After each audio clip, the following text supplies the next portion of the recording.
So I think that, in short, water is a lighthouse, and I also Yes. think it's a house of the divine. And I think that if water was the holy grail, its contents would be light. I think what water is showing me is about understanding the relationships I have with all aspects of myself, and how many of them have I acknowledged, and do I even care about them at all? So, welcome to the Gamma Secret podcast. Today, I have the privilege of introducing the one and only Veda Austin. I am a personal fan of her work with crystal water calligraphy. Veda and I were both experienced Master Emoto's work, but she has taken up the helm and have pushed the concept of water as an intelligent, sentient thing through the scientific method, and she has produced, in my opinion, so much data in the last 10 years that the researcher in me is just absolutely in awe about how you have created an army of researchers around you to help you collect these around the world. And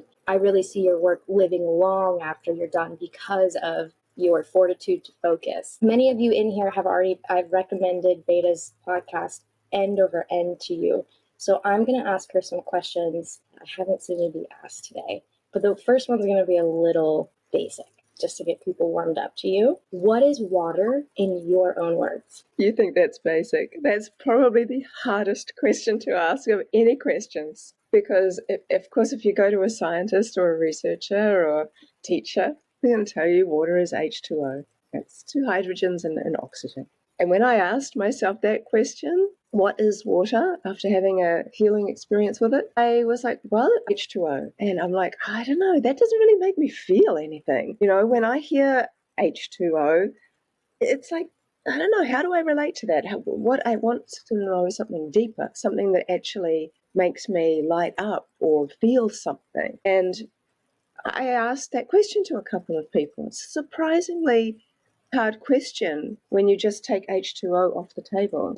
One person said, well, the two hydrogens are feminine in the mode of levity, and the large oxygen is masculine in the mode of gravity. And together they create liquid water and balance on Earth. And I really liked that. And then as my work became more and more in depth, I started to research more and find more things out through my own experience, and also through talking to a lot of different people, from scientists to artists to philosophers and spiritualists. And from the science, I found out that actually, firstly, by molecular count, we're 99% water. I'm not talking about volume. And that means that there's more water molecules in our bodies than all the stars in the perceivable universe, and yet we're only taught about the hydrological system at school. Then I spoke to an Indigenous lady that said she could speak to bees. And she said that she would watch their hives for long periods of time, until one day a bee somehow communicated to her and said, we don't mind you watching our hive, but could you please not look at it for such a long time, because your conscious expression is putting too much light in the hive and we prefer it to be darker. And I'm like, so where we put our conscious expression is where we put our light, or focus our light. And so that led me to a bit more of an understanding about what I was seeing in my freezer. At the perfect time, if I open the freezer just as the ice is beginning to freeze, but before it's taken off and completely formed, at the very tip of the ice, I've seen light that looks like a halo around the ice tip. And after hearing her say what she said about the bees, and also making that observation, I realized that actually water is a lighthouse. Water is only one part matter. What do you mean? Matter. The matter is H2O. The rest is photonic light. And so by seeing light literally come out of ice, I actually think it's light that paves the way for the designs of the crystallography that I'm seeing. I think it's light that's the information highway exchange by which water is absorbing the information through light. And when given the right conducive environment, which is my short-term freezing method, it is able to emit that light, to let the light pave the way for the designs. So I think that, in short, water is a lighthouse. And I also think it's a house of the divine. And I think that if water was the holy grail, its contents would be light. That's so beautiful. I have a thing that they say a lot at the Fascia conferences about, there's this one gentleman in particular, and he talks about the Tao and how in the beginning of life there is the ectoderm, the endoderm, and the metaderm. I might be saying that last one right. Wrong. The mesoderm. And in the three, he looks at it as one, and then the polar, and then the in-between. And it's funny when we look at water, it's the simplest form of a three unit. And I think it's very important for all of us to start dialoguing about magnetics. There is an impression that we leave from the signature outside of our body. And I think that by working with the water inside of our body, we can recharge our own magnetic resonance. And okay, that's going to lead me to the next question. What's the strangest liquid that you have experimented on so far? Well, I would say that I personally, this lady was going to send it to me, but she ended up learning my method and doing it herself. And so I think I'm the only person that's seen it, and I have actually never shared it, although she has given me permission to, and she's also given me permission to talk about it. But outside of water, I've frozen urine and tears, I've frozen saliva, I've frozen wine, I've frozen egg albumin, I've frozen all manner of things. And earlier on, quite some years ago, I was working with a lady who was within the scientific realm studying various things around fertility. And so we were freezing semen. Bodily fluid? Yeah. Okay, cool. Oh, semen, actually. And we were comparing the difference between men who had vasectomies and men who hadn't. And within the freezing process, you can literally define the difference, because what happens is that there are bubbles that form that are solid and very, very shiny. They almost look like quicksilver or something, and that come from fertile men. Whereas men who have had vasectomies, the bubbles begin to form, but they are like they've been chopped off. They have a flat top, so they don't form the entire circle. And that was fairly consistent. I couldn't continue with the work. I was going down other paths. I don't know what she did with it, but it was really interesting. And so a lady reached out to me and she said, well, I know that you've occasionally talked about working with semen. And she said, well, have you ever worked with women's ejaculate? And I'm like, no. No, I haven't. And she said, well, you want me to send you some? And I was like, it's well, so do you precious. know my technique?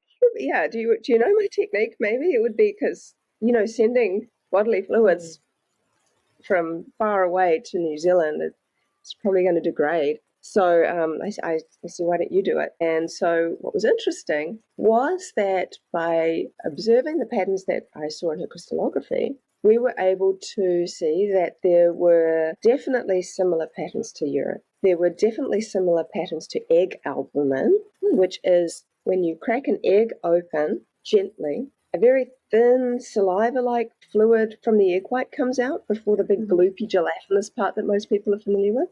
That thin part is what we call the albumin of the egg, and it is fourth phase water, and it holds a great deal of information about the chicken. And so it has 6 specific patterns that we see in free-range healthy eggs, whereas caged hen eggs can only form 2 of those patterns. What I saw after naming those 6 patterns and identifying them, and I haven't heard of anybody else having done this work, and I've taught people at universities about this work, so is that I've identified some similar patterns to her sample, and I've also seen some similar patterns from her sample that are in organic honey. So I would say, of all the things, although I personally didn't freeze it, but I recommended that she did, and I've seen her pictures, that would be one of the most unusual things that I frozen, or kind of frozen. Coached up in the freezing process. I like that. How has doing your own experiments changed how you view science? Well, I would say that when I simply began with curiosity. My curiosity was, well, I'm reading this stuff about water memory. To be honest, as a side note, I really don't even know if memory is the right word to be using. The more I get to know water, the more I wonder if it's water imagining, water dreaming. not just remembering. It's too long a conversation to get into, but I often have to check myself with, am I actually using the right word? Or is this just something that I'm repeating because of habit or because that's the word that people understand? I want to be accurate in the way I see things by upgrading my vocabulary with what I'm seeing. But when I first began, it was simply out of curiosity because I don't always believe everything I read. And I want to know for sure is how can I do it myself? And curiosity for me led me entirely on this journey, discovery through just an idea. And I think that what I found is that I found evidence really, really early on. And I tested that over and over and over and over again. So the evidence for me has been in wild abundance. Understanding it then has been the process, and it's probably going to be an ongoing process for the rest of this life. And within the scientific arenas, there is a very specific scientific arena for water science, and I have been really embraced by that, of which I really didn't know I would be, because when you bring something to the table which is rather unusual and what would be considered by many fringe, because unless many people have come before you to pave the way, that have some credibility. And sadly, even though Emoto was so embraced by so many, he was also so rejected by science. Absolutely. Then you really have to find a way to do the very best you can to be balanced. And for me, science is a three-way thing. It includes science, the scientific method. It includes artistic expression, and it includes consciousness and spirituality. It's an interweave with them all, because there is a science of spirituality, there is a scientific method, and there is also the science of art. And all of them are incredibly deep, and they can all interweave. And I've been so happy to be embraced by the scientific community within water science, which is for, you might have heard of Dr. Gerald Pollack and Rupert Sheldrake and varied other incredible people working in the scientific realm in water and consciousness. And Jerry has given me so much guidance as to what I might like to do. He's been very strict because he values his scientific reputation. And so he's like, well, if you're going to speak at my conference, you need to show repeatability. You need to do that. My last talk at the annual water conference in Portugal last year was purely repeatability. It was 64 examples of this, after 64 examples of this, and 64 examples of this, and even more in some cases, and showing others how to do it. And so I understand that repeatability is very valuable in the scientific arena, but I also realize that when we're talking about life, even if we just look at people, we see that yes, there are similarities in our form. We mostly will have hands and arms and heads and bodies and legs and feet and hearts and varied things like this. But just because those things, the outer body, we would say, okay, that's a human being, doesn't mean to say that we are all exactly the same or repeatable. Even when we have children, we don't have a repeated, identical version of ourselves. Often they're quite different. Even twins, they have that bond, but they have their own ways of being and thinking. And so just because it looks the same doesn't mean it is the same. And so I like that, because I think that what we see with water, which has got over 64 anomalous properties, and many people that are within the scientific arena, certainly who I know Jerry Pollack shares this, who was warned against it. Wow, don't study water. It doesn't make sense. But if we don't study water, we don't study life. Somebody, just that simple understanding alone, I hope, would inspire people to actually study water, because the study of water is the study of self in many more ways than we could imagine. So from a scientific perspective, I think that even though I have not considered myself, because I'm not a traditional scientist by any means. However, some traditional scientists have come to me and said, you are actually doing this very scientifically because you are doing repeatability. You are showing the result and then doing all you can to understand what's happening. And you're documenting it. Through a lot of documentation, but what I'm super excited and thrilled about, and this is something that I would never dreamed would have happened, which has happened, is that I have been approached by a wonderful, wonderful man, Jim, who I just adore, who has a university which allows students to do their PhD in things that are not necessarily embraced by mainstream science. And he is also, we've been working towards putting a program together so people can get a degree in my work. That's amazing. And this year, because of all of that, I'm writing my dissertation for a PhD in my own studies. And people will be able to realize that not only is this something they can do, something of which is tremendously fun, fascinating, because it can take you on journeys that go into ancient history. You can start working with waters from sacred sites, Antarctica, all kinds of exciting stuff I've been doing lately. You can study urine. You know, I found that just for the short study I did for a few months, which was a few years ago, I was able to track and see when I was ovulating based off the patterns that I saw in the urine. Wow. And so being able to take what I've done so far and then use your own imagination to see what you want to do and take it further and further and further.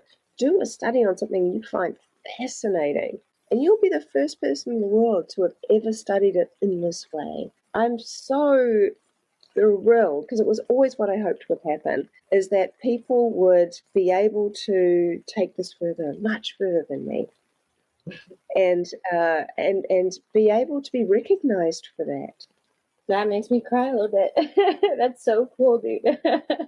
That's literally the coolest thing ever. Like, that's the legacy that you want to live, is like taking people, like introduce them to a sequence that allowed you to discover a divinity, a pattern of divinity, and then encourage the next generations to fall in love with that same pattern and take it further. I mean, I think that's just like the most, you found hope in water, and then you discovered patterns, and those patterns like called you to seek more. I think that's what like this is how we heal the world.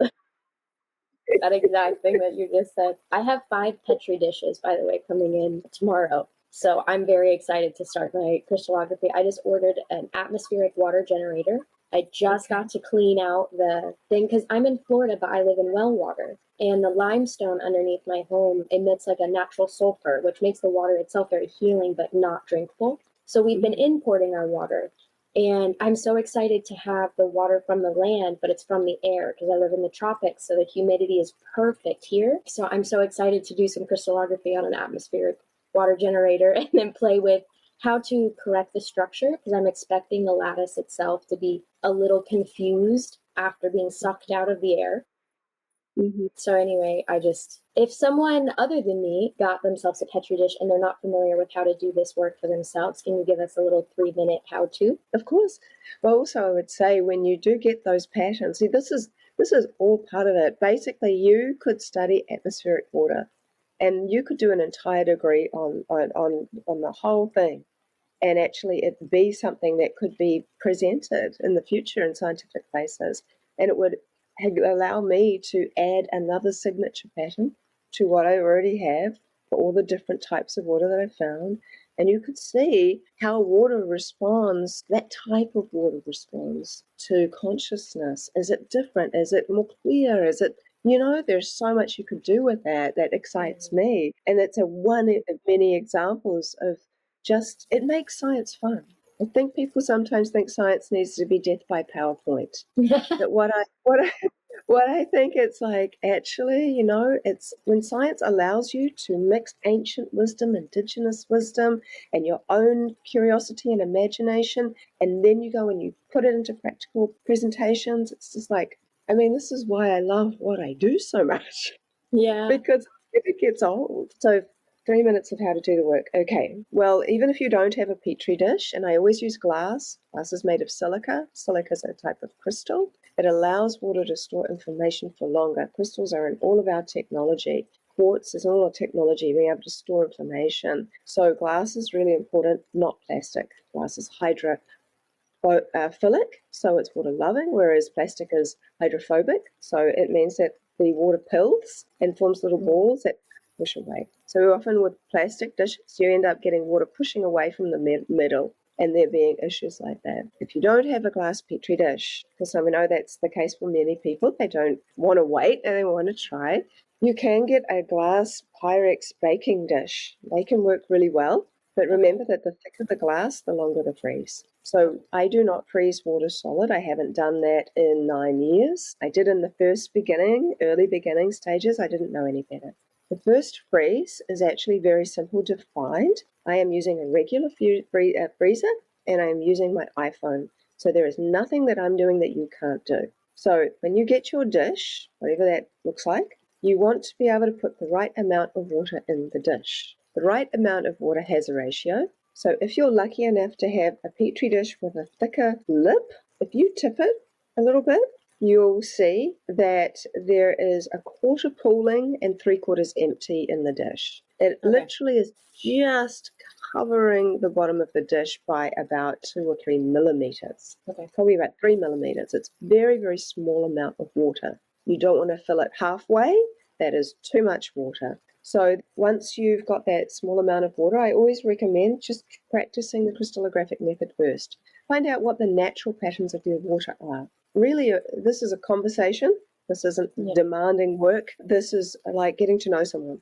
You ask about them. You want to get to know them. Water is, from everything I've seen, water is choosing to respond. It isn't reacting. It's responding. And it seems to be able to choose. So within that, I work with water with invitations, not demands. There's too much of this word program going on. And programming the water. And I know people have good intentions with that for the most part, but they don't see water as something of which has any choice. Demanding. I would say I am now inviting the water to work with me here, as opposed to I'm programming the water to do what I want, which is the common way that people do things, because they don't give the respect or even understand that they need to give respect to the fact that water might even be choosing. That seems very, very radical, because if it's choosing, that means it has a conscious expression. Yeah. We'll get back to the technique, because that's another conversation which I'm very happy to have. So I always recommend just come in with curiosity, not demand. And then you put the water in the freezer. My freezer is at minus 14 degrees Celsius. It's a Google way to find that is in Fahrenheit. I've made my freezer warmer, so that's more like everyone else's freezers. I like minus 23 degrees Celsius best. And then when I teach people and people learn my technique, I always say give it 5 minutes and 30 seconds in the freezer without opening the freezer. When you open the freezer, what you want to see is liquid on top and ice underneath. If you think that you're somehow going to miss that, or you don't know that you're going to see the ice, turn the torch on your phone and shine it into the dish. And you'll easily see, is it liquid completely or is there ice? Now, if it's liquid completely, simply shut your freezer, give it 3 more minutes, and continue to do that until you see ice underneath and liquid on top. And then you simply, when it's at that right stage, you take it out, you tip the liquid water away. I like to tip it into another dish to extend the conversation. You can tip it into plants because they really love that water, or you can tip it away as you need to. And wipe the back, very, very important step, so that you can clearly see what the crystallography looks like. And then you photograph a backed out photo. That means that you take a photo of the dish in its entirety in the clearest place. Both things are light, your phone and your dish. You basically hold your phone and your dish and you move to where the lighting is best. You don't want bright light coming through, it'll blow it out. It's like you'll easily see where the lighting is best in your house, and you take as many photos as you can within a minute, because water will melt quick, especially if you're in a country that's hot. And that is really it. It is as simple as that. There's many things more complicated Well, not really. Actually, my work is very simple. What I would say some people might find complicated is getting really familiar with the patterns that I've identified, the hydroglyphs, which are not what I call my work, because I see that there are three things that water shares information with. So there is a signature pattern, which we've kind of discussed. So I can identify spring water and rainwater and distilled water and tap water and et cetera, by the patterns that repeat that you see, which is why I say get to know your water patterns first. Because if you know what they generally look like, if you do something to it, you'll be able to see, oh, it's changed. It doesn't normally do this. When you put it in the freezer, do you ever label the Petri dishes? Because I know water or language on them could sometimes alter the intent. So do you organize it like by shelf? Or I know it seems like a minor. I always recommend people use the top shelf. Okay. Because it freezes a little quicker on the top shelf. I have a clear top shelf. Years ago, I had my dedicated freezer, and then I moved overseas, and now we're back in New Zealand. And now, the only freezer I have is in the kitchen, and there's stuff in the freezer. And so people always say, does it matter if there's stuff in the freezer? I'll address the labeling in a sec. 99% of the time, I have found it doesn't really matter, because anything that is frozen is in a state of suspension. That's why I actually think that water is a solid, is an actual solid. So I'm not freezing water into solid. So the ice that you see is not exactly a solid. It's called liquid crystal. It's actually in between a liquid and a solid. So water freezes in these three layers. That first freeze is literally more like a plasma. Even though it looks like a solid, it can behave like a plasma, which is one of the reasons I see light being able to come out of it, but I don't see that in solids. And I think that without getting into that too much, the second layer is where it looks like a water sandwich between two layers of ice. Mm-hmm. And water builds scaffolding. It's so interesting. You have this first complex, beautiful crystallography, which has all of this three-dimensional information in it.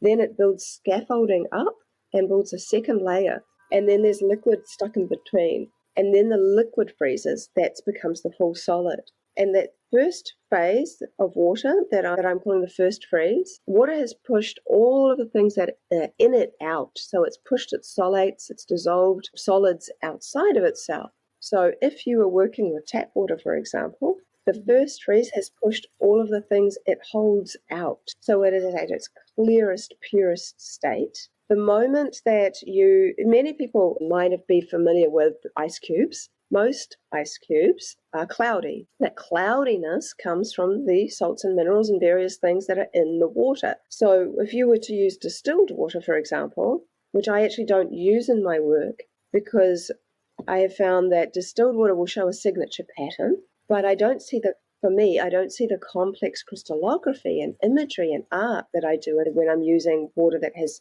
dissolved salts and minerals in it. And so I think that distilled water is a lot more like an observer, whereas water that has all the salts and minerals in it is like an active participant with the ability to observe as well. So there's a lot. That's a whole podcast on its own. Yeah. That being said, how do you talk to your water? Well, I don't need to say words. I feel that after all of this time, I've tried all kinds of things. And as I've got to know water better, I have clearly seen that water is reading my field constantly. It knows what I'm thinking, it knows what I'm feeling, and it will choose which one it wants to respond to. And I found it's much more interesting what I'm feeling than what I'm thinking. Whenever I drink water, I like to say thank you at the minimum. I like to say the word thank you out loud, because with the studies that I've done with saliva, I've seen that your words, your last sentence, have a vibration in your mouth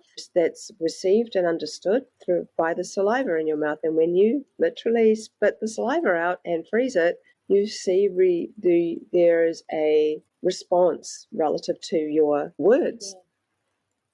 The words carry a magnetic change of all of these things. Powerful. The sounds are so powerful. So, okay, so you say thank you mostly to your water. I do, but water knows me. The thing is, there's never a time that I'm not seen by water, or any of us are not seen by water. We are in a world of water around us. There's water in the air. The fact that we breathe out means there's water in the air. We forget about that. It's like, do fish know that they're swimming in water? Because that's what they're in. It's the same with us. Do we even know that? There's so much water around us, especially where you are. There's so much humidity.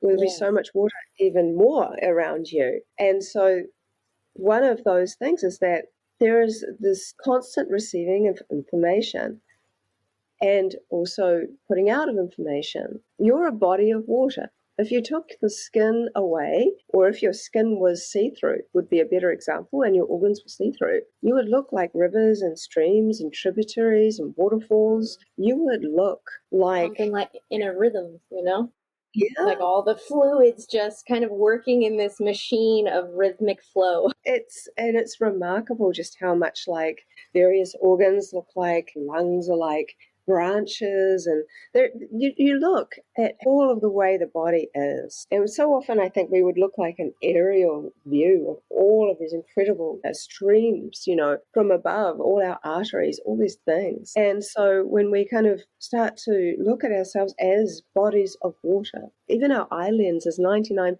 water. If you, pardon the pun, you boil it down with water, salts, minerals, and consciousness, by studying those three things alone would give us so much more information than when we currently have. Those three things. Water, minerals, and consciousness. Is that what you... Water, salts, minerals, and consciousness. The salts and minerals kind of go together. If you had no budget, infinite amount of budget, what's the research experiment that you would want to do? There's this idea I've had I'd love to do as an installation. There's so many things. For me, it's more about time. When can I do it? So no budget, no resources, like just dream in the infinite world if you had just a billionaire ready to give you the team. Yeah, and I appreciate it. And I think that I've often imagined this kind of giant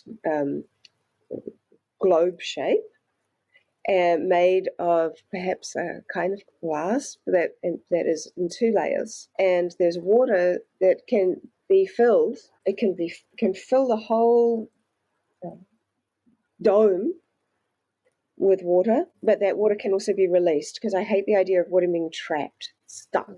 It's not meant to be that.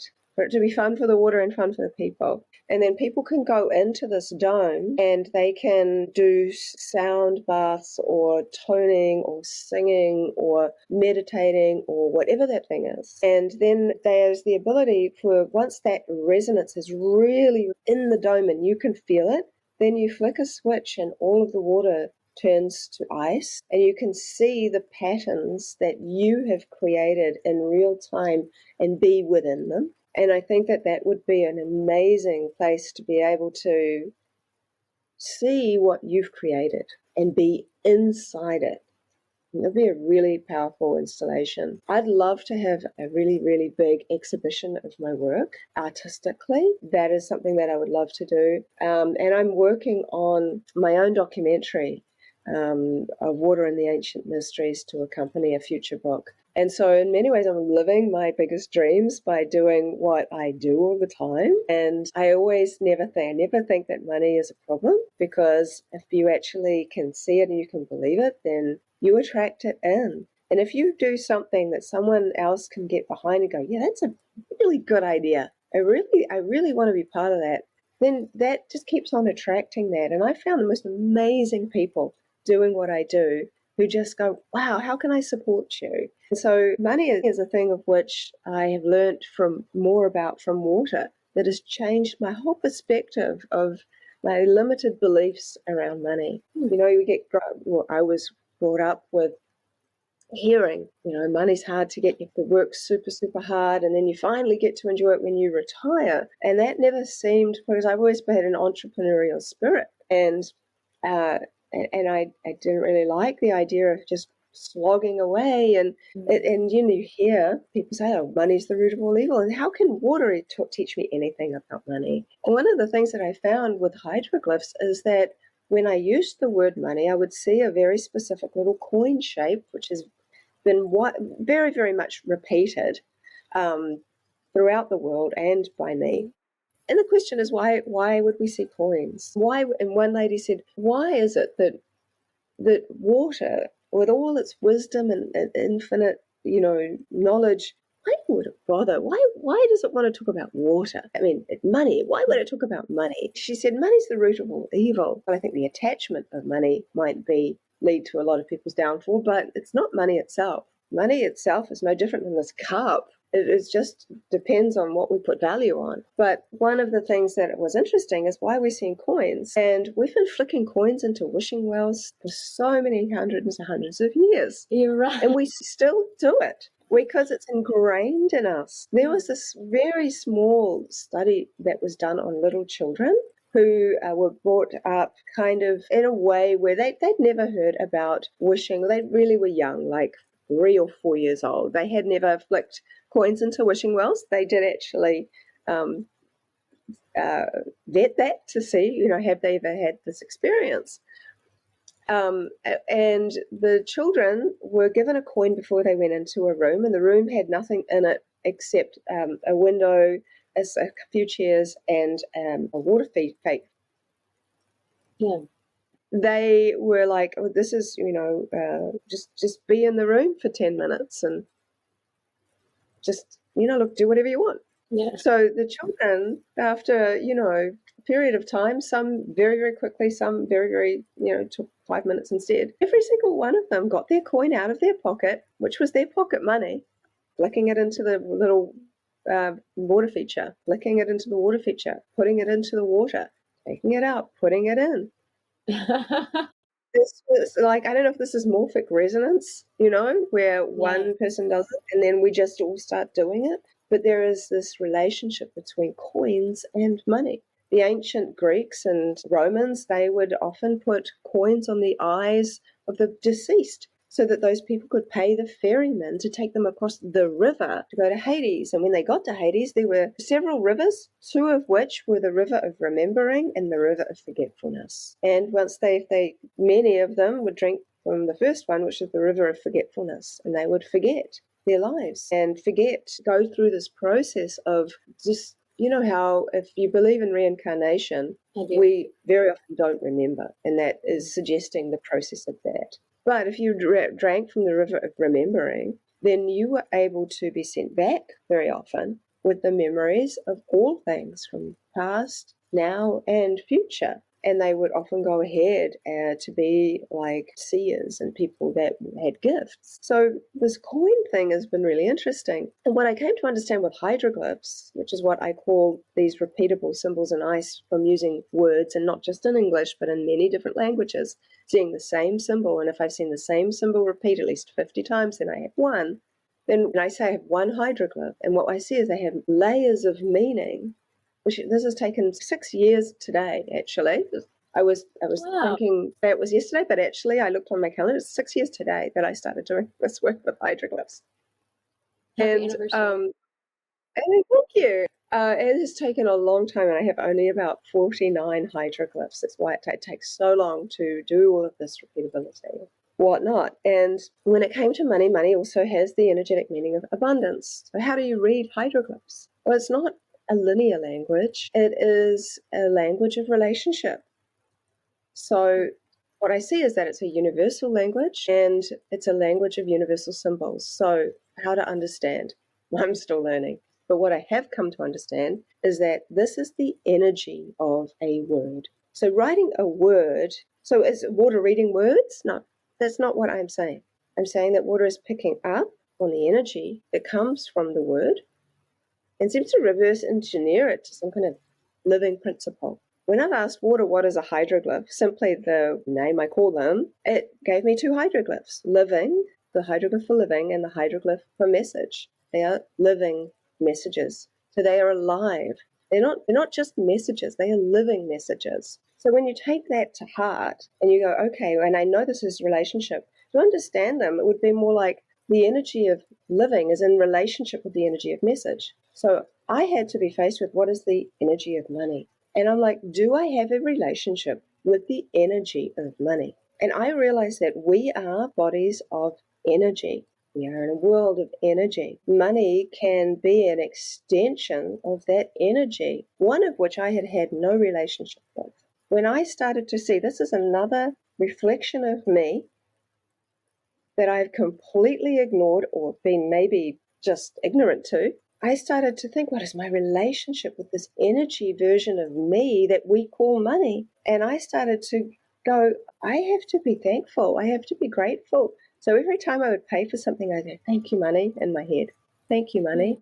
Thank you, money. And then I started doing that, and I started to see, even though my relationship or my environment stayed the same, everything changed in the way it responded to me. And so what I found is, rather than going out looking, seeking, hunting for money to pay rent, I started to value my own ability to be worthy of having relationships with all facets of myself. And that alone built this energy that attracted things to me. So I no longer ever worry about my budget or these things, because I know as long as I follow the trajectory of my energy and know that I need to honor all aspects of myself, that being in an attitude of gratitude can bring abundance into your life. And one thing I would say is that so many people think that people who are rich, it's often that equates to not being good people. I've heard many people say they must have done something bad to get there. I would make a nice suggestion that wouldn't it be wonderful if there were more people that had so much wealth in the world that actually were kind, caring, good, could give back, can do good things, can support other people. And I've met people like that.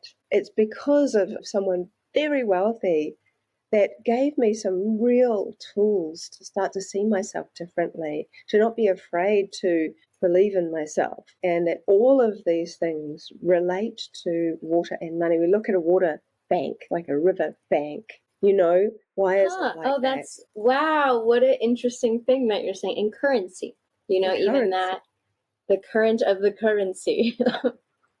And that was like a marriage. So there's all manner of things that relate to this. But I think what water is showing me is about understanding the relationships I have with all aspects of myself, and how many of them have I acknowledged, and do I even care about them at all?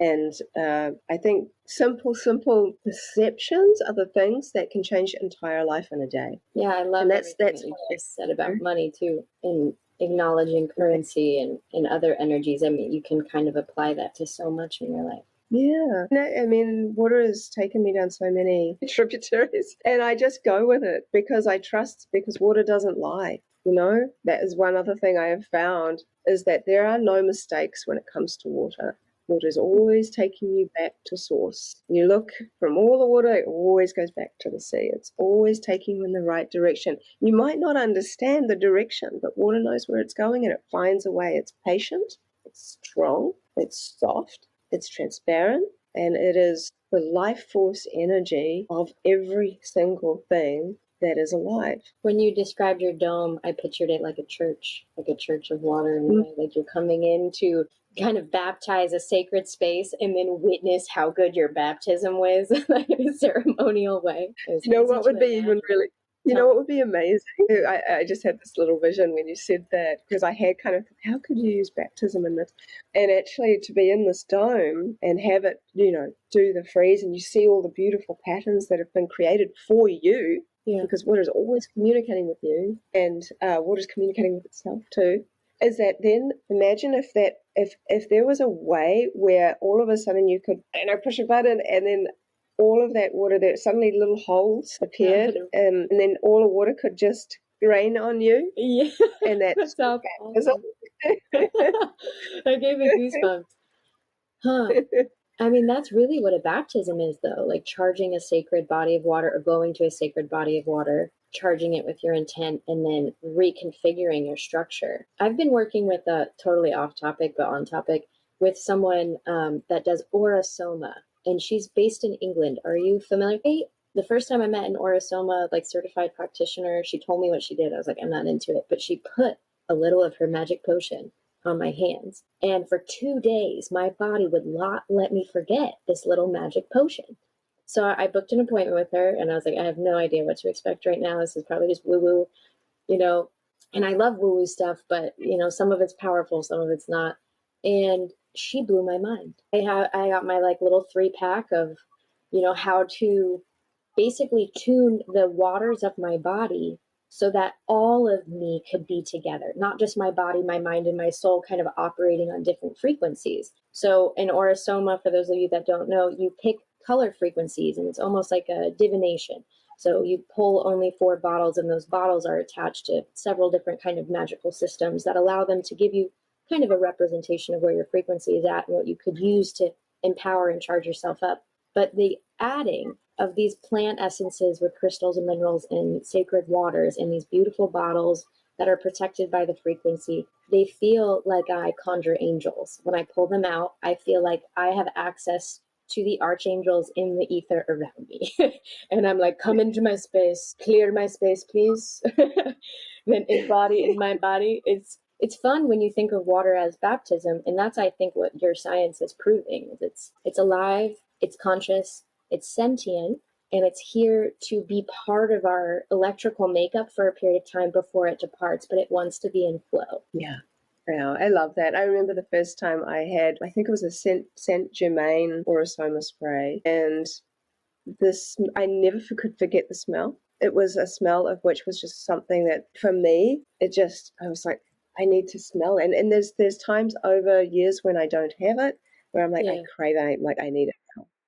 It's important for me to have now. In fact, I'm thinking, maybe that's the reminder that I need to get. Yeah. But Magic Potion. It's the beginning of the year. I go to her probably 2 or 3 times a year. I'm grateful to have someone in my neck of the woods that is certified by the woman in England. And I really do feel like working with these sacred waters has assisted me in recalibrating all that we are. Because, we're bodies of consciousness and water, right? But then we go and drive on a highway and we take phone calls and we bring our energy into these states that are so far away from natural. So I appreciate having little retuning, magic. I call them magic potions because they do, I think, feel like they call me back online.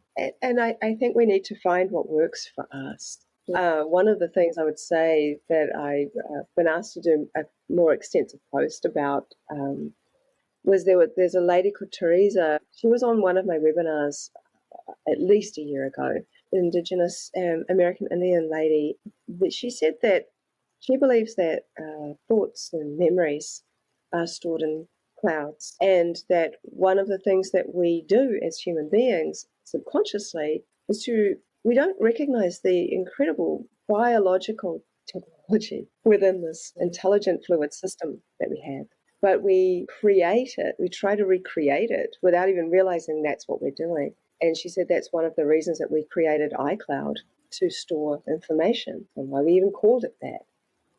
And so when we start going into this thing that we are creating a world of technology which is so far secondary to the technology of our biology, that it is, as much as we're in the creative mode of designing all of this stuff, it is also taking us away from the incredible gifts we have. So I think that water is showing me, through hydroglyphs, for example, a way in which we can improve our ability to be telepathic.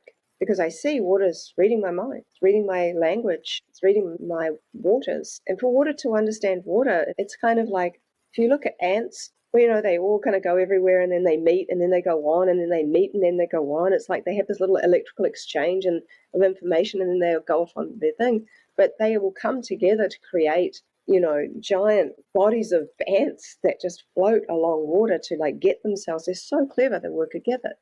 But say ants understand ants, and humans understand humans. And I think that we actually have the ability to understand each other, to all life, through the waters, but we haven't got there yet. But I think we can. Why? Because if we look at all life, we're salts, minerals, water, and consciousness. And if we only define consciousness by being able to recognize ourselves in a mirror, or use the human yardstick for consciousness, then we really take away from the fact that the mycelium can help communicate through the ground to the trees, to everything is in communication. The roots are communicating. Some trees don't even like each other, and they veer away from each other. There's all kinds of stuff that goes on in the natural world, which is a conscious expression. And I think that if we took our inner technology, our abilities to be what is divine, which is really our ability to be creative, to be imaginative, to be in harmony with our own natural world, to be able to communicate freely, I think that there are much quicker ways to do it. Even if you just think.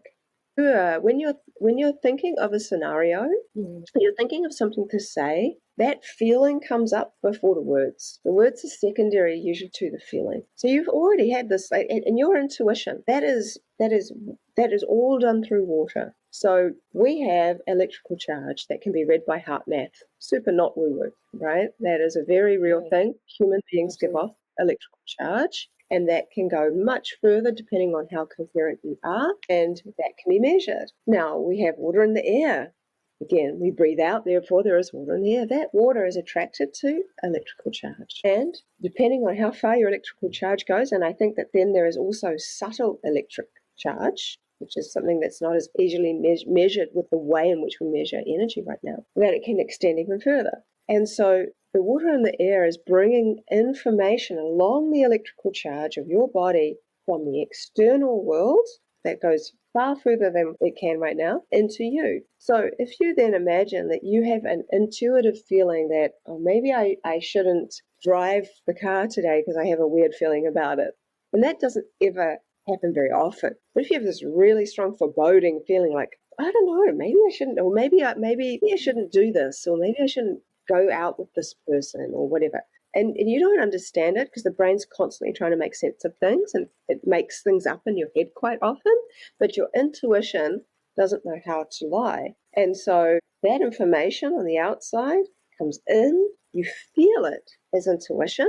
You don't understand it yet, but you do register, it comes up, and that translates finally into thoughts of like, maybe I shouldn't do this. But that is completely the fact that water isn't stuck in time and space as well. I've put my thumb in water, taken it out, and in the ice I've seen the thumb with the nail, but the nail had a chip in it. And then 3 hours later I chipped my nail in exactly the same place. I've also seen water show me things from the past, which is too long to get into too.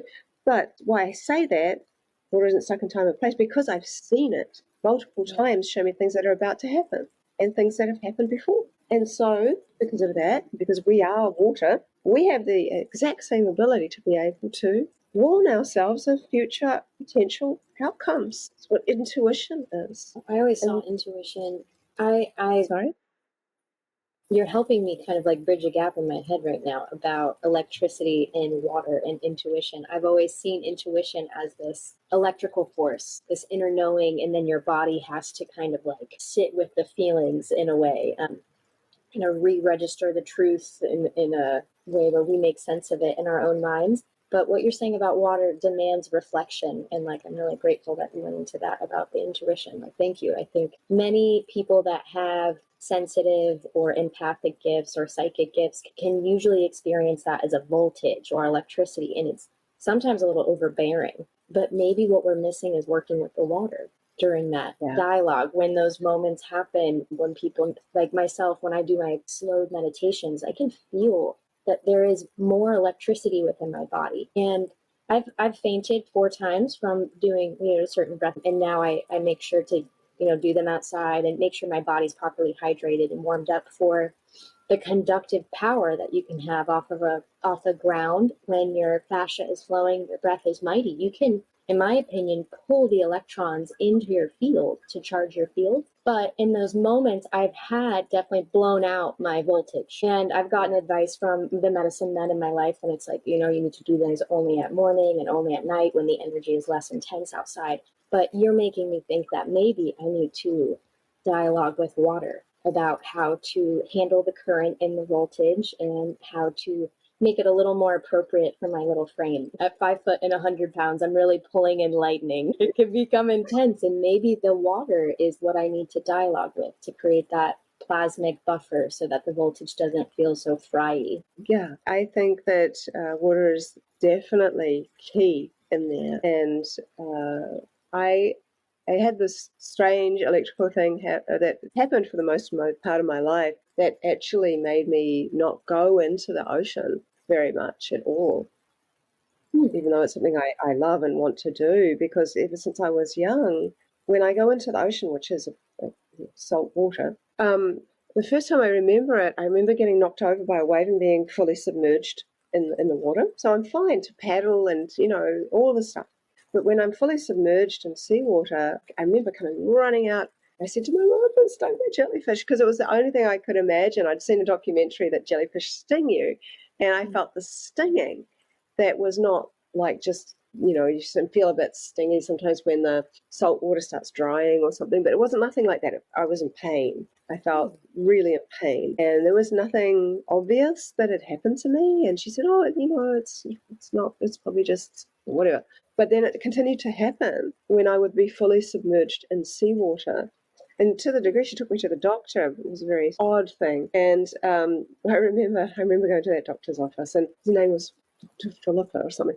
Anyway, I was young, and the only thing he could think of, because I wasn't allergic to seawater, we tested for things like that, no problem, but the full immersion seemed to be where the problem was. And he said, "Well, I don't know how we can test for electrical charge, but I was always one of those people that, would touch like something metal, and then if I touch someone, I'd get an electric shock, or I get an electric shock getting in the car, or, that was always a thing." I worked electrically when I had my wellness center, because I did something called electrical acupuncture. Essentially, you have kind of an electrical component to your energy that people feel it as electricity, or some people just feel it as hot, depending on who they are and what their body type is. And so he thought perhaps you just have a high voltage and that it's reacting with the salt water. And so what he recommended, if that happens to me, to ease that for me, was to put my feet in warm water, just warm distilled water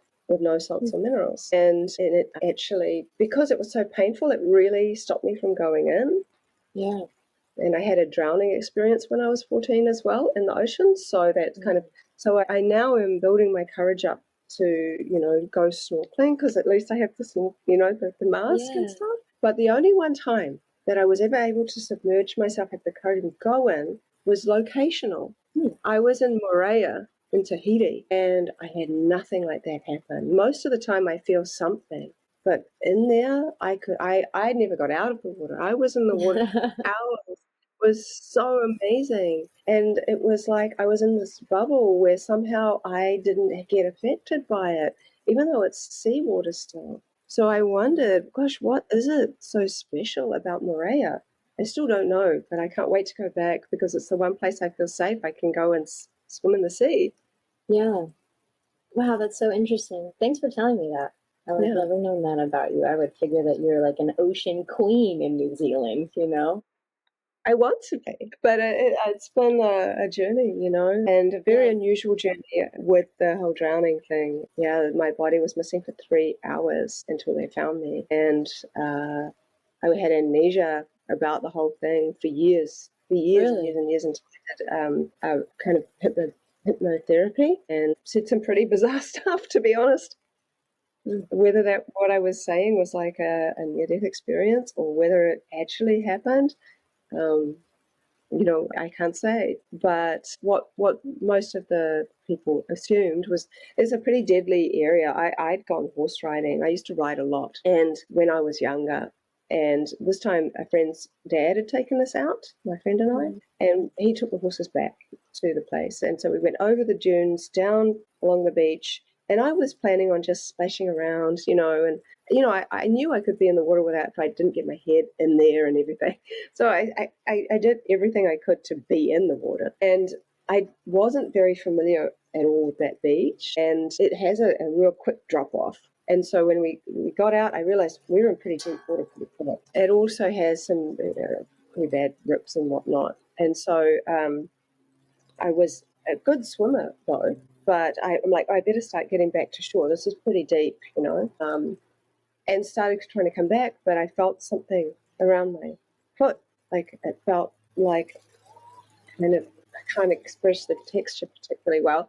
But I was sort of jerked down, and the last thing I remembered is all these bubbles coming up and the light that comes through from the sea, and it being kind of cloudy because of the bubbles, and that was what I could remember. And so what people thought had happened is more likely what happened because was that I had swum ashore. I mean, swum around, because there's a lot of different little crevices and rocks and stuff, and that I just huddled there and then decided that I'd try and swim back and then drowned, because that would make more sense. But what I said in this regression was that I was pulled down, and that I had, it's a whole crazy experience. Essentially, I was met with this. Anyway, there's another conversation. I would love to know. I am it's okay if you don't want to share, but you have me completely locked in. I'm like wondering if the water saved you, if there was mer people that saved you. Well, what I said, and like, I normally don't share this publicly. I tend to share it in more private settings, because it's important to me that, but no, I'm okay to share it. But I'm saying I normally don't, because when you're doing this, the work that I do, it's really important that I people don't think I'm right out there on the edge, she's that woo-woo chick, the balance. Yes. And people probably already think that to some degree, just by what the body of work that I have. But there's some, there's some science there that kind of brings it in to balance. And again, if this was a near-death experience, then simply I'm sharing what happened. But what I said to the hypnotherapist was I was pulled down, and I was freaking out, and I was drowning. And I was met with a being that was kind of human looking, but had this long things coming out of the back of its head. And I could only see that part because it had a bioluminescence around its face that it could turn on and off. And that was just my eyes. I could see it, and then my eyes were getting closed because it was hurting, and I wasn't panicking. But as soon as I saw it, I stopped panicking.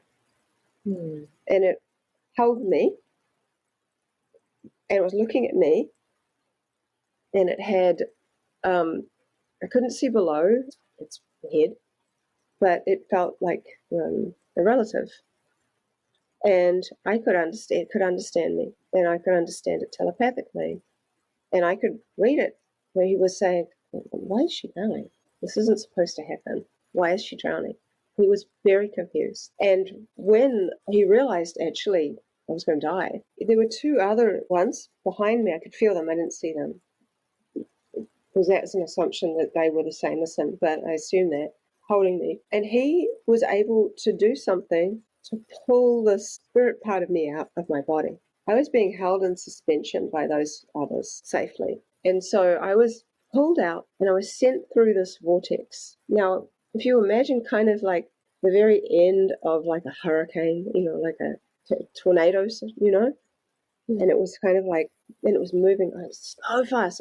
Moved so fast. I was moving so fast, faster than I've ever moved before in my. I can't even tell you what that kind of fast is like. But there was zero sound at all, nothing. Even though I'm moving through this moving thing, it was this most silence I've ever experienced. Almost what they call a deafening silence. It was crazy how quiet it was. After what felt like a while, pop up in my subtle body, I guess, onto the surface of the ocean. And I'm lying on the surface of the ocean looking up, and it's nighttime. And I see this ring of lights and this vague outline around the lights above me. All of this time, I'm not afraid. This being gave me this ability to, like, I don't know, it's like my fear response was taken away. And the lady, or the person who's asking me, the hypnotherapist, is saying, like, so where are you? And like, year, like, what year is it? Like, asking me actually really interesting questions. So, yeah. Same year, same time frame, except one day before. I said it was a different one day before. And she's, where are you? And you know what I said? I said I was in the Hudson River off New York. I'd never even been to America at that age. I didn't know what I was saying. I had no idea where that place was. And I still never actually been there. So anyway, it's all another thing. So I was saying that I was watching these lights, and I felt this vortex pulling up again, this feeling. And I was fine with it, except that stopped suddenly. And I don't know how, but just as much as I could hear that being talk to me telepathically, I heard that I wasn't safe, that it was suddenly, there was way too much attention in the area. And so then 3 dolphins were around me, and they came through. I felt being pulled backwards through this vortex thing I came up through, and they came through with me, and 2 of them stayed back to protect me from wherever God, I don't know what, and the one came through properly with me, and then I came back into my body, which was being held. I took a big breath, and I really drowned, and then they pushed me up to be found, and they found me, and then I was resuscitated and taken to hospital. And when I was in hospital, my mum came, and she told me that 100 or so meters up the beach, they had found 2 dolphins that had been slashed up there. And that never happens. We never have stranded dolphins. That just never happened. And I didn't speak for something like 6 days or so, because of all the things that happen, and me just having been drowned and all of that, and not understanding it, and having amnesia, and not knowing, and any of that stuff, and waking up when I came around, I remember being surrounded by more people than probably should have been there, and I saw my friend's face look at me like in terror, and she really couldn't connect with me after that. It was really sad. Imagine she felt a little responsible, or Yeah, it was a whole thing. But I remember being very focused on the clouds moving.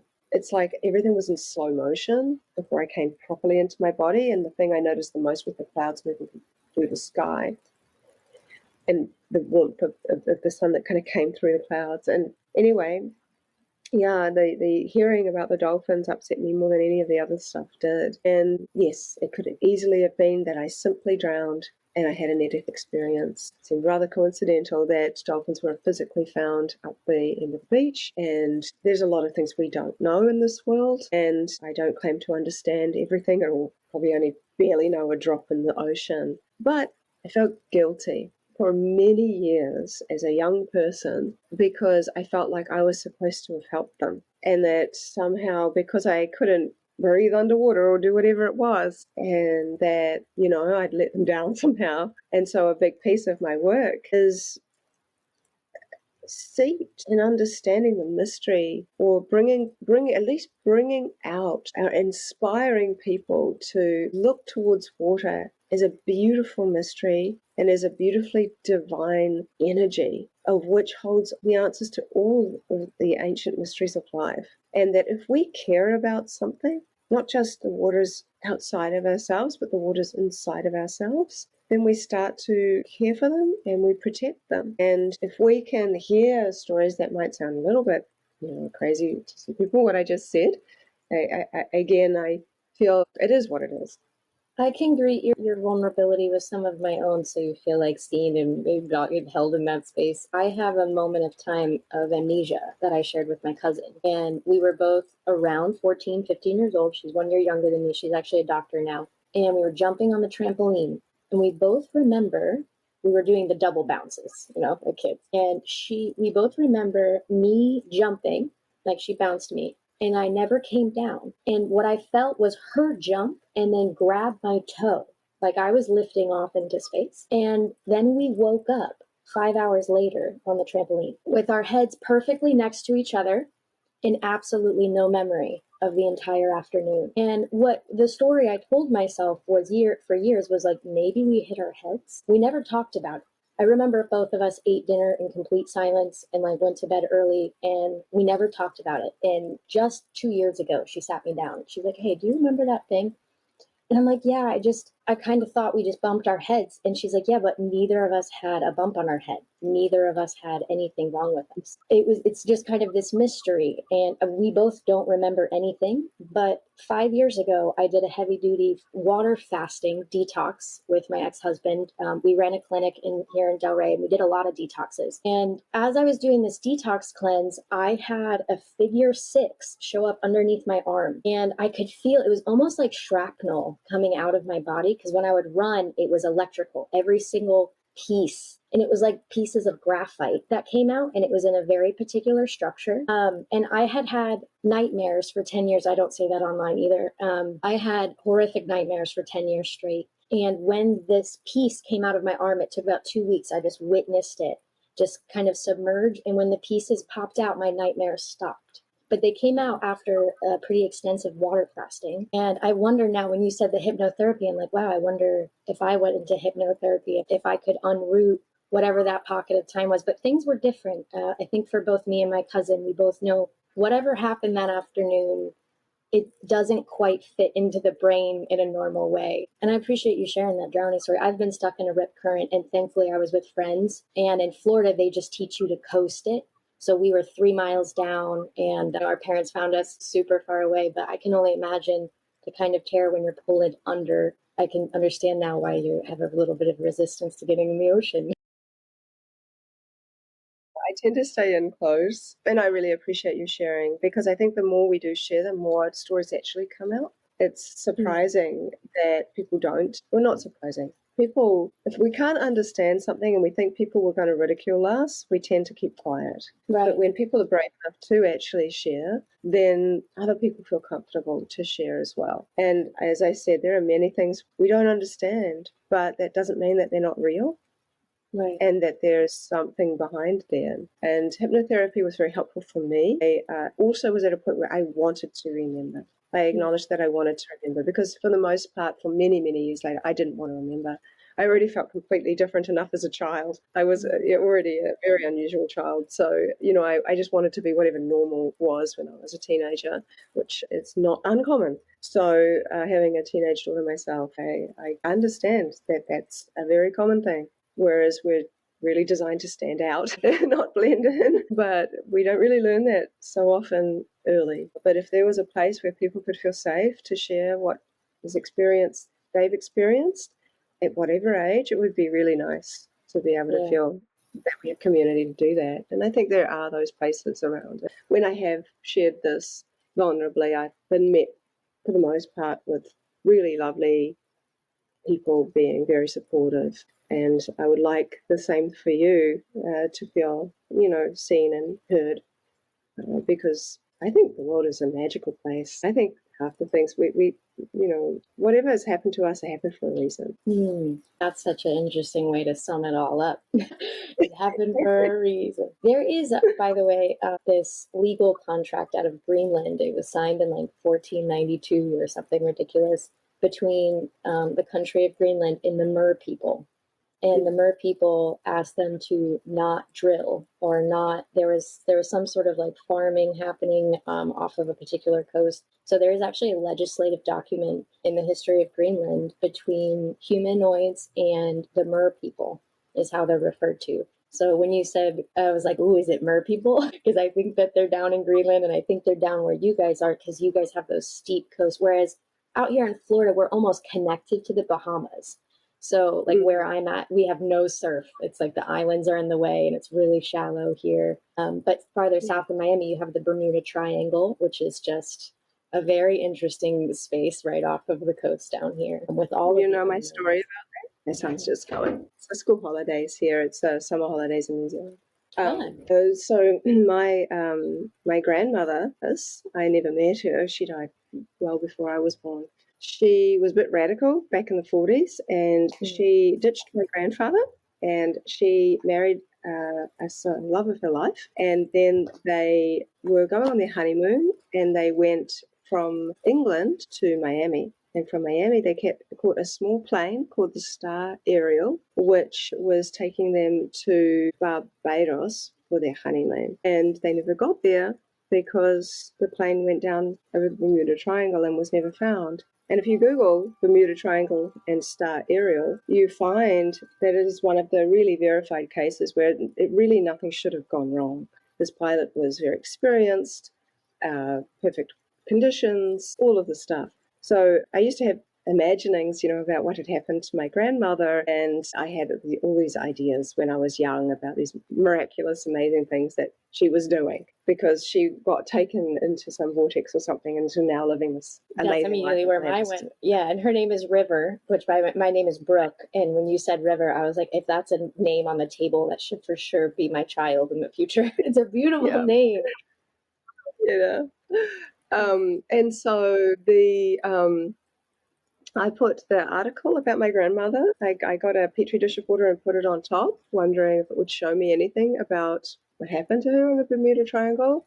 And it's in my new book, but I could probably just find it and show it to you. But it is amazing because it looks just like a vortex. Maybe your grandma sent them her people to come save you from drowning. Maybe, although it seems that they were the ones that took me and brought me in. Like this is my grandmother here, and that's the plane.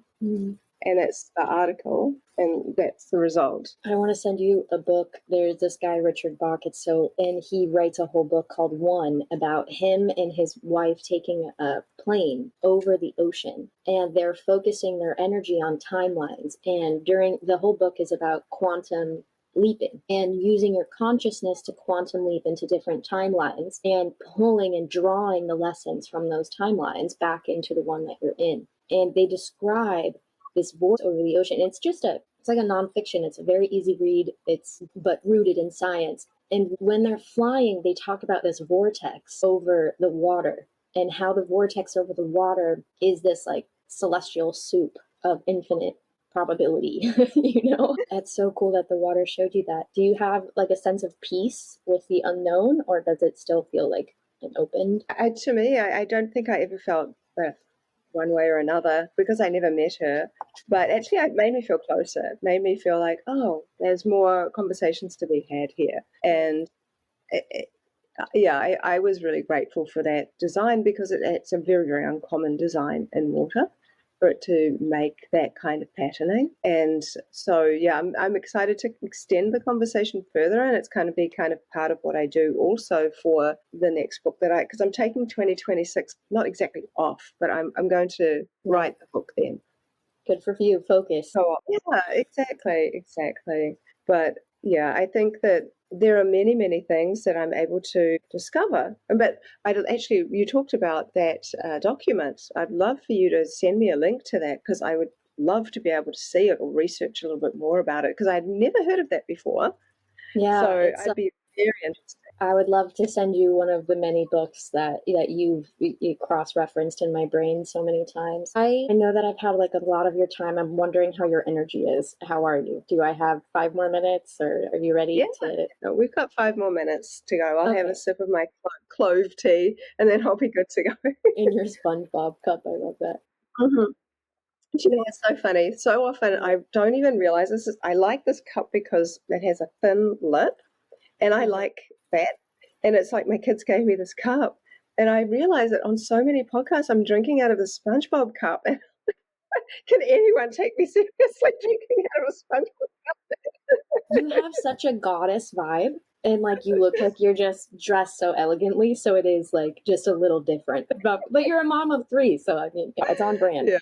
On brand. I want to know, but first off, I would love to do this again. I'm going to watch your 12-hour course on your Antarctica water sample, and I would love to just, after I have that in my brain, get you on here and ask you something that other people don't ask you. But for those people that are listening, and you and I are both devoted to the path of light in front of us, and there's so many things that you said today about water, and I'm so electrically focused. And thank you for of what's the container of that electricity is the water. And I teach people how to make their fascia flow in order to get the waters moving. Because to me, if the waters are stagnant within the body, then we're holding back, we're creating dull life within ourselves. So as the electrical magnetic water conversation starts to unfold, which scientists are you following and staying abreast of what they're coming out with? There was this man, I'll have to find his name for you. When I was at the annual water conference in Portugal, he was a man who I'd listened to at the water conference the time before, and I had a lot of takeaways from him. He actually studies trees, and I think the link between water and trees is far, far, far greater than we think. Not just because to bring water up their trunks and defies the laws of gravity and whatnot, but actually there's a friend of mine called Moses Hackman. I know he's had a big life change and he's not doing as much stuff with water anymore, but he had a channel called Channel Water, and he's the guy I quote a lot who says water is the glove on the hand of consciousness. But he also did a video called We Are a Walking Tree, and the scientist, I will get his name to you, he studies water and trees, and one of the things that he said is that the animals are the organs of the forest, and that bird song, that frequency of the bird song in the morning and in the afternoon, that is what creates really the health of the trees. It's the vibration, the birds singing, that they've been able to document in graphs and whatnot and all the stuff to prove that it does actually make a huge difference as to the health and growth of the trees, and that cicadas offer a whole entire different vibration, and that the trees are waiting for the cicadas because they're like a medicine for the forest, like that a shaker. frequency. Yeah, and it's like they're like the ancient shamans that come and and then shake everything up, and that the forest itself through the waters, and so often I hear people talk about the life of fungi and the ways in which everything communicates with everything, and I think that the reason that anything can communicate with anything is through water, and so I really like Rupert Sheldrake. When I first went to the annual water conference back in 2019, which is also where I met my husband, I went there because I'm like, oh my God, I'm going to get to meet Rupert Sheldrake. I was like fangirling. And I got to meet him and Jerry and all these guys. Krokolev, what's his name? Anyway, there's another guy I like. So Rupert talks about morphic resonance. He had one of the most famous banned TED Talks that everybody went and watched the banned version.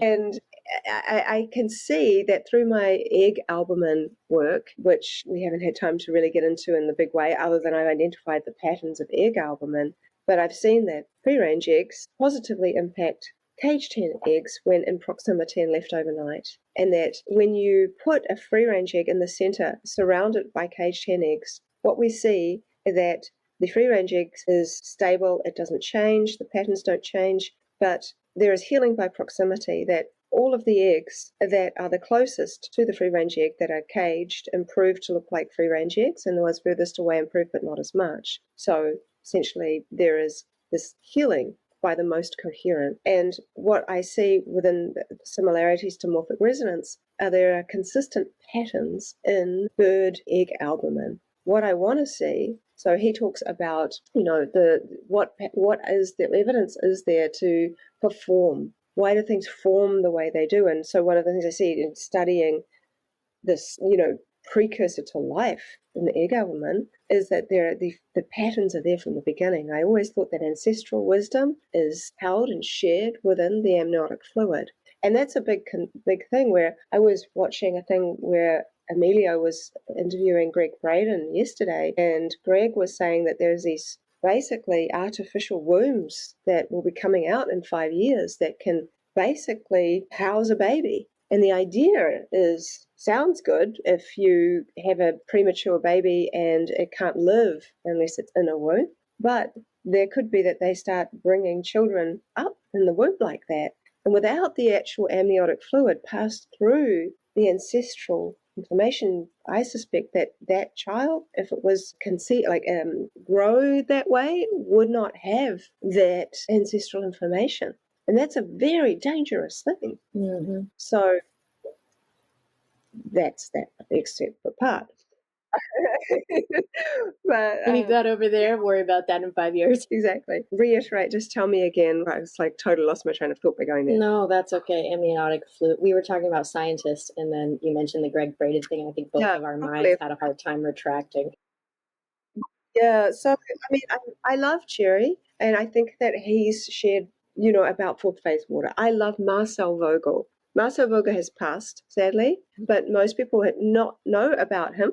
You heard of Vogel cut crystals? That comes from Marcel Vogel. And he talks a lot about fourth phase water and crystals in water. I think that there's a lot more to learn than people realize to study Marcel Vogel. Now, I am just trying to find his name. I'm mixing him up with Gennady Krokolev, who I talk about all the time, but who has also passed. Most people keep bands in their minds and song lyrics, and I'm with you. There's a lot of doctors to kind of keep straight, and then when you start adding historical doctors to it, you're like, wow, there's a lot of people in my brain right now. I should probably write this down. Yeah. His last name is Korokov. I'm sure it's Korokov. Anyway, I'm just Googling it. Yeah, that's fun. Thank you. And for those of you that are watching, I'll put Veda Austin's details. She has a couple awesome webinars that I highly recommend. She has 2 books. One of your books, by the way, is $400 to get into America, but your other one is great. You're the one that you recently released. Don't like. I would recommend people don't ever buy that Secret Intelligence of Water book. Someone is just trying to extort you on Amazon. It is insane. Like and actually that book hasn't been in print for years. My last publisher, he went bankrupt. I never made a cent from that money from that Somebody's book. got a couple of them that they're selling for like art kind of I know. prices. Please, people, do not even consider buying it, because the new book that I've published, self-published, because I never wanted that to ever happen again, has got everything that's in that book plus so much more. So please, people, do not go on it. It is not available on Amazon. Right. My book is not available on Amazon. You have to go through my website, and it takes you to. I've done it to not use Amazon, which makes it a bit more difficult. But you're doing the right thing. Yeah. So his name's Constantine. I had it a second. Korakov. Konstantin Korakov. Konstantin Korakov. Perfect. I'm going to list some of these. Okay. Yeah. I mean, somebody like you is still looking up to others, and somebody like me is looking up to you, because I feel like you've dove into this and then produced so much data that the researcher in me just really respects that. I know that you've had to devise your life and your routine around collecting as much images and pictures and lining things up and studying the patterns. So thank you. You make me feel like if you can do it, I can do it. And it's just a matter of staying in the flow of the energy. And I lined up my business projects for this year with my team, and they were like, this is 3 years of projects, Brooke. And I was like, wow, you're right. I'm busy for a little while. So thank you for squeezing me into your very busy schedule. And I'm so grateful for the time and energy. I will have all of your links to your books and the names of these scientists down for other people to just be with you on this journey of discovery and support you as you are outlaying a whole new language potentially in the next decade for us to commune with the ether in between us and water. So thank you from the bottom of my heart. I'm just like a random girl in Florida, and I have a lot of conversations around hydration, and thanks for being you. Thanks for being like this water goddess. I really appreciate it. Well, reflecting you right back. And I would say also, don't just look towards the scientists, look towards Indigenous wisdom. You know, the science is not the only thing. There's like this, the real science is where everything is included. And I think I've learned so much from investigating, you know, Indigenous beliefs, talking to people from all different backgrounds of religion. So water is mentioned so much in all these different ways. And when you actually have, I had a whole 3-day thing, which was a massive undertaking, which all 3 days went for 12 hours, interviewing people from all around the world from different religions and belief systems. It was phenomenal, the commonalities, not the differences. When you focus your topic on water, it brings people together. It was a very big deal. I would say that the new scientists that come out, whether they want to learn my technique or they go in their own way, if you focus on water, you're focusing on something which is truly divine and one of the most important things we can focus on in the world. And I can guarantee if you go your own way, you'll be the first to discover these things, and you help so many people in that. And like literally, you're right. If I can do it, anybody can do it.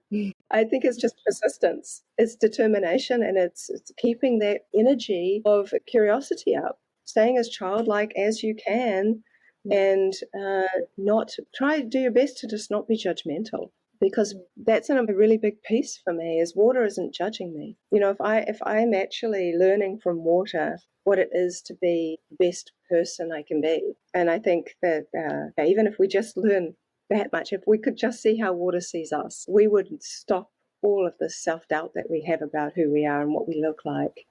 Because water sees us at our greatest potential. One of the nicest things I learned, and we can end on this, is that when I put a seed into water, say it's the sunflower seed, and I take it out, water doesn't design the seed, it designs the outcome of the seed, it designs the sunflower.